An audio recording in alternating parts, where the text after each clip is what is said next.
dulu apa enggak? Ada pameran dulu apa enggak? Ngapain ada pameran? Ya udah, udah. Oke, assalamualaikum warahmatullahi wabarakatuh. Selamat datang di podcast dadakan kali ini ya. Oke, bersama kita sudah ada siapa bro? Namanya bro? Saya Rifa Fadila Fajri Permana. Ya, saya Faisal dari Salvasi. Oke, kenalin aku Rizky Kusuma Nugraha. Di sini kita akan ngobrol santai aja ya. Kita akan ngobrol untuk medsos sebagai media dakwah. Oke. Pertama-tama mungkin aku akan bertanya dulu nih. Kan saat ini media sosial itu udah jadi bagian dari kehidupan sehari-hari kita kan. Menurut kalian berdua nih, gimana sih peran medsos dalam dakwah? Oke. Kalau menurut saya sendiri ya, untuk peran medsos di dakwah ini, kan medsos itu cakupannya luas gitu ya.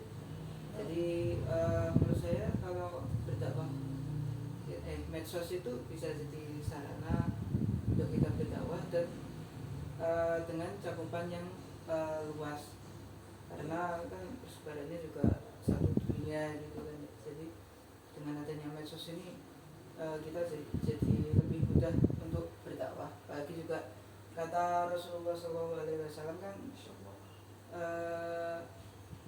berdakwahlah, sampaikanlah walaupun hanya satu ayat. Baik.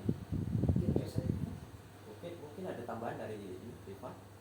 Menurut saya ya, media sosial itu sekarang sudah jadi bagian yang tidak bisa dipisahkan ya dari kehidupan modern. Benar. Terus di zaman Nabi, mimbar digunakan untuk menyampaikan dakwah kepada masyarakat yang hadir Oke. secara langsung. Nah, media sosial ini adalah versi mimbarnya zaman sekarang. Nah, di mana pesan kebaikan bisa sampai dalam waktu singkat. Lalu Rasulullah SAW juga bersabda, barang siapa yang menunjukkan kepada kebaikan, maka ia akan mendapatkan pahala seperti orang yang mengerjakannya. Jadi peran media sosial sangat besar jika dimanfaatkan untuk menyampaikan dakwah. Oke, berarti kalau media sosial ini kayak ibarat ini ya, sebuah pisau bermata dua gitu ya. Ya. Kalau digunakan dengan bijak akan bagus untuk kita juga kan. Ya, betul. Secara luas kita bisa berdakwah untuk kehidupan sehari-hari kita. Ya. Oke, baik. Ngomong-ngomong nih, kan di media sosial itu kita berdakwah pasti ada tantangannya dong. Ya. Nah, kalau begitu apa saja nih tantangan yang bisa dihadapi ketika kita berdakwah di media sosial? Tantangannya ya mungkin cukup banyak. Pertama, ada resiko untuk terjadinya kesalahpahaman. Komunikasi di media sosial tidak selalu dapat disampaikan niatnya dengan jelas. Lalu kedua, ada komentar negatif atau bahkan ujaran kepada seperti ujaran kebencian gitu, yang bisa membuat seseorang down gitu, jadi terpuruk. Lalu ketiga, itu ada potensi niat dakwah itu tercampur dengan keinginan duniawi seperti popularitas. Jadi Rasulullah SAW telah memperingatkan kita tentang pentingnya niat dalam segala perbuatan. Nah, sebagaimana sabdanya, sesungguhnya amal itu tergantung pada niatnya. Seperti itu, hadis riwayat Bukhari. Oke, baik. Oke, saudara Faisal? Kalau menurut saya sih, untuk tantangannya mungkin lebih ke bagaimana kita bisa konsisten gitu ya, untuk selalu mendakwahkan ajaran Islam. Kemudian juga mungkin juga untuk di Indonesia ini terkadang masih sulit untuk membuka ruang diskusi, sehingga bisa menghambat proses dakwah gitu ya. Baik. Oke, menarik sih ini, kayak banyak ya tantangan ternyata. Kayak mulai dari pengetahuan negatif, penyalahgunaan informasi mungkin, ajang pamer. Kemudian kan kita sudah membahas kayak tantangan. Mungkin ada strategi nggak untuk dakwah di medsos gitu? Kalau ada kan bisa mempermudah kita semua ya untuk berdakwah. Bagaimana untuk saran dari kalian berdua untuk strategi dakwah di medsos? Mungkin sih kalau strategi itu medsos itu, kalau menurut saya sendiri kita itu terima, jadi kayak membuka ruang diskusi. Jadi apa, misal kita kayak berkomunikasi aja dengan para pengguna medsos ini, Open minded ya. open minded. Jadi pertukaran pikiran tuh bisa jalan, kemudian apa yang mau kita sampaikan itu juga bisa disampaikan dengan baik. Saling bertukar saja begitu ya. Ya. Ya, mungkin dari saudara Rifa. Kalau saya sih pertama diawali dengan niat ya. Jadikan dakwah ini sebagai ibadah kepada Allah. Lalu kedua, buatlah konten yang sesuai dengan audiensnya. Misalnya untuk generasi muda, gunakan gaya bahasa yang ringan, seperti misal di TikTok.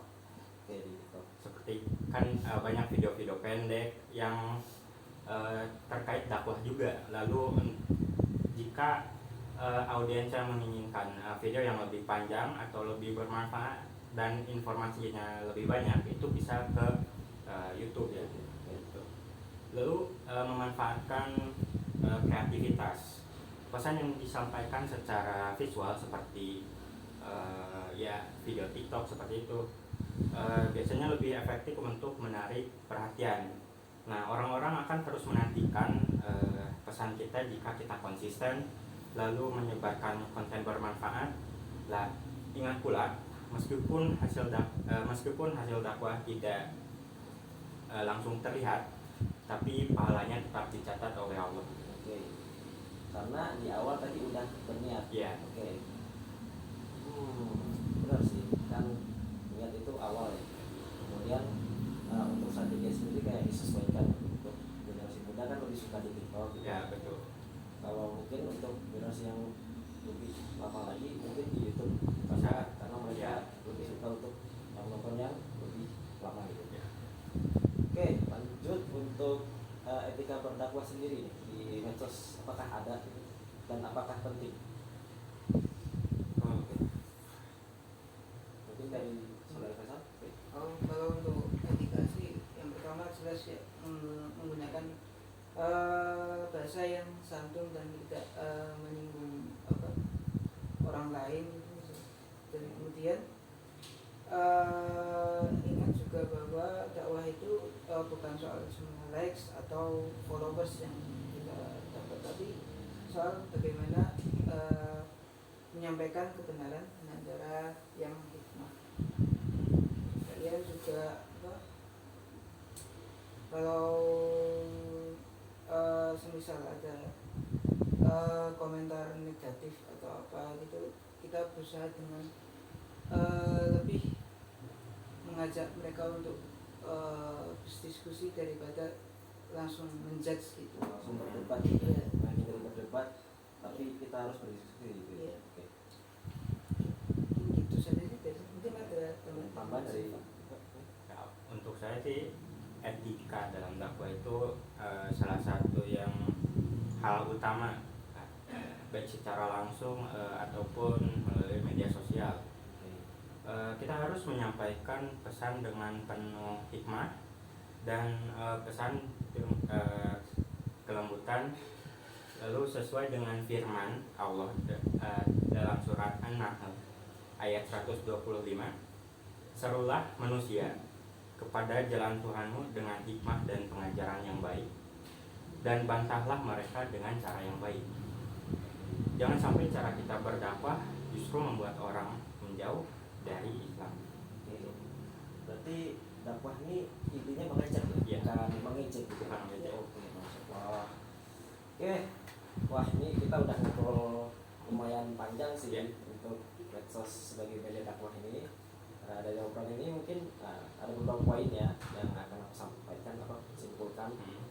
Pertama, media sosial itu bisa menjadi alat yang sangat efektif untuk berdakwah karena cakupannya luas secara global, asalkan kita gunakan yang bijak. Oke. Untuk kedua, meskipun ada tantangan seperti komentar negatif atau yang misinformasi gitu, tapi ada peluang juga ya untuk menjangkau lebih banyak orang. Kemudian untuk strateginya tadi sudah disebutkan bahwa kita terapkan untuk niat yang lurus dulu, kemudian untuk memilih platform yang disesuaikan untuk generasi-generasi yang mau kita audienskan dulu.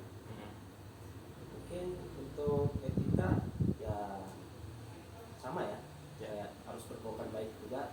Kita tidak boleh langsung menjudge ketika ada perbedaan diskusi kan. Oke. Baik, semoga apa yang kita bahas pada podcast kali ini ya, podcast dadakan kali ini bisa bermanfaat dan memotivasi teman-teman sekalian untuk terus berdakwah di media sosial. Oke. Ya, terima kasih ya udah datang nih. Aduh, nggak ada. Sama-sama. Terima kasih juga. Meskipun nggak ada suguhan. Ya gak apa-apa. Nggak ada suguhan nih, maaf ya. Soalnya podcastnya dadakan juga. Ya, mau gimana? Assalamualaikum warahmatullahi wabarakatuh. Waalaikumsalam.